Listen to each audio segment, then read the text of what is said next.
महाराष्ट्र माझा, गरजा महाराष्ट्र माझा. जय जय महाराष्ट्र माझा, गरजा महाराष्ट्र माझा. जय जय महाराष्ट्र माझा, गरजा महाराष्ट्र माझा. रेवा वरदा कृष्ण कोयना भद्रा गोदावरी. रेवा वरदा कृष्ण कोयना भद्रा गोदावरी. एकपणाचे भरती पाणी मातीच्या घागरी. एकपणाचे भरती पाणी मातीच्या घागरी. हिमथडीच्या तटानाया, हिमथडीच्या तटानाया यमुनेचे पाणी पाजा. Good morning everyone, present here myself Mahima Patil, and today we all are gathered here to celebrate the Maharashtra Day. On 1st May 1960, our state Maharashtra was formed. Especially it was formed for the people who speak Marathi. And Marathi is not just a language but it's our mother tongue, and everyone should speak it proudly. Maharashtra is known for its brave leaders like Chhatrapati Shivaji Maharaj, Chhatrapati Sambhaji Maharaj, and great saints like Tukaram Maharaj and Sant Jnaneshwar. Once Chhatrapati Shivaji Maharaj said, स्वराज्य हा माझा हक्क आहे आणि मी तो मिळवणारच. Also once Chhatrapati Sambhaji Maharaj said that हे हिंदवी स्वराज्य व्हावे हीच श्रींची इच्छा. So let us embrace the essence of our rich history by celebrating the Maharashtra Day. Thank you and Jai Maharashtra. नमस्कार, माझे नाव स्वरूपा रितेश विस्पुते आहे. आज महाराष्ट्र दिवस आहे. सर्वांना महाराष्ट्र दिनाच्या खूप खूप शुभेच्छा. मी आज बनली आहे सावित्रीबाई फुले.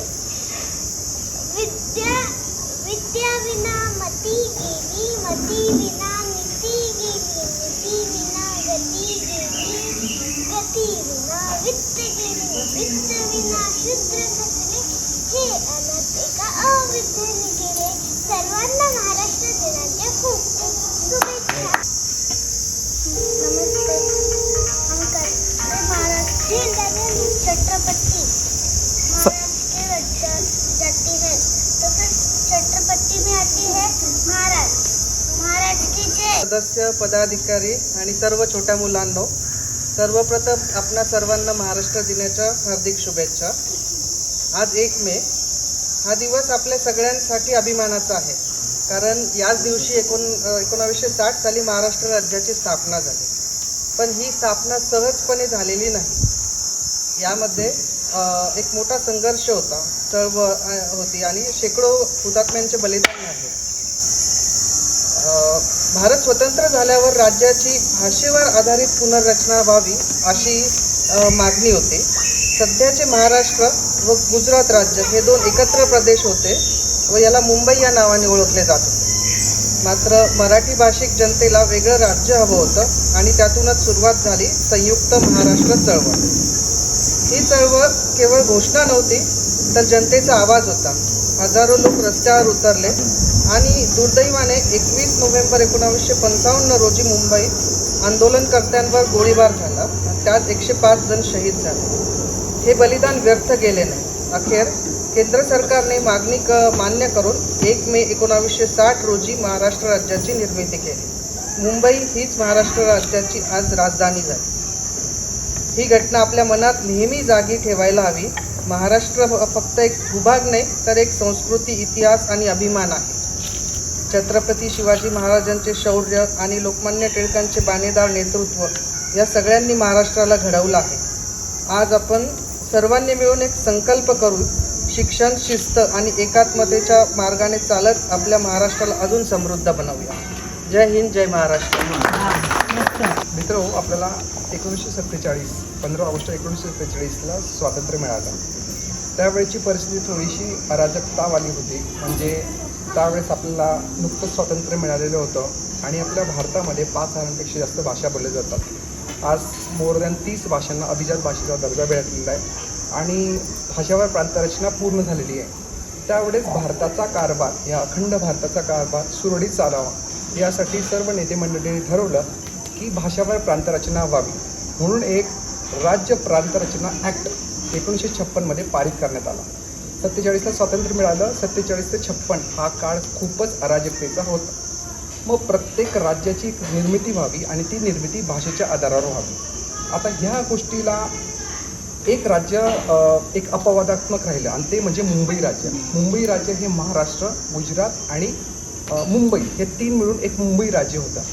त्यावेळेस तत्कालीन मुख्यमंत्री हे मोरारजी देसाई होते आणि त्यावेळेस एक राज्य परिवर्तन म्हणजे राज्य पुनर्रचना ॲक्ट यानुसार मुंबई ही मुंबई हे राज्य असावं आणि मुंबई, गुजरात आणि महाराष्ट्र हे एक स्वतंत्र एक हा भाग असावा.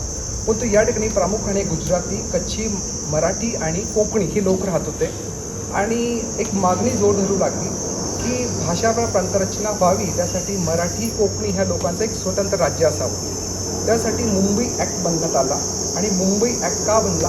कारण की 19 नोव्हेंबर 1956ला 20 एप्रिल 1956ला खूप मोठी एक चळवळ उभी राहिली. म्हणजे 106 हुतात्मे हे चर्चगेटपासून ते कामगार होते, स्थानिक कामगार, आणि ते सर्व जाती धर्मातले लोक होते. ते चर्चगेटपासून ते CSTकडे एक फ्लोरा फाउंटेनचा एक एरिया आहे ज्याला आपण ग्रेटर बॉम्बेचा एरिया म्हणतो, त्या ठिकाणी ते निघाले. आता हे निघणं म्हणजे काय की जसं मंगल पांडेंची त्यांनी स्वतंत्र चळवळ उभी केली त्यावेळेस छोटे छोटे चळवळी भारतामध्ये खूप होत्या. तशाच प्रकारे भारतात प्रत्येक समारंभांमध्ये, प्रत्येक छोट्या मोठ्या स्थानिक कार्यक्रमांमध्ये स्वतंत्र महाराष्ट्राची एक मागणी जोर धरू लागली होती. त्यामुळे स्वतंत्र महाराष्ट्र समितीचं गठन ऑलरेडी झालेलं होतं. मग आता त्या गोष्टीचा एक उद्रेक झाला आणि सर्व कामगार हे चर्चगेटपासून फ्लोरा फाउंटेनकडे निघाले आणि त्या ठिकाणी त्यांनी घोषणाबाजी केली. मोरारजी देसाई यांनी पोलीस बळाचा वापर करून त्यांना त्या ठिकाणी त्यांचं आंदोलन चिरडण्याचा प्रयत्न केला.